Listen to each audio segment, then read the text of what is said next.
Evet arkadaşlar, şimdi sizlerle otomatik alevli ok fırlatımı makinesi yapacağız. Ben bunu önceden çekmiştim. Hemen izleyelim arkadaşlar.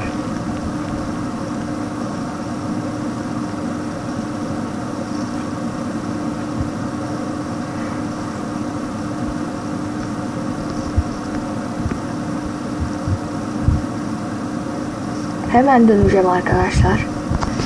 Evet arkadaşlar, geri döndüm. Hemen devam edelim.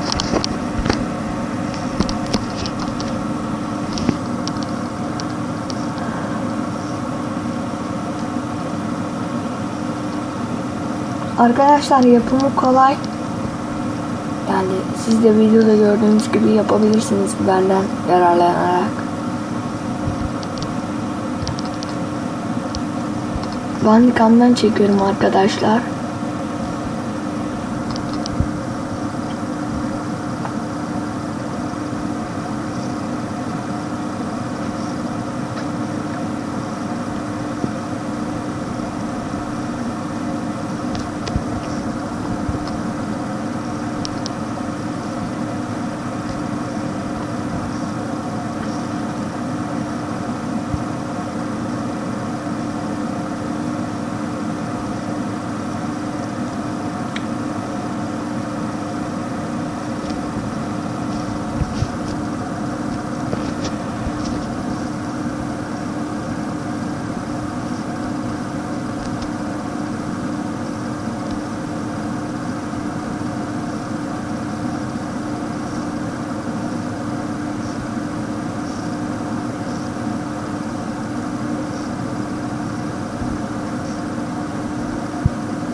Evet arkadaşlar, alevli ok böyle fırlatılıyor.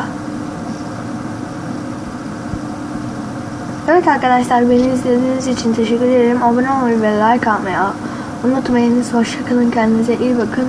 Bay bay.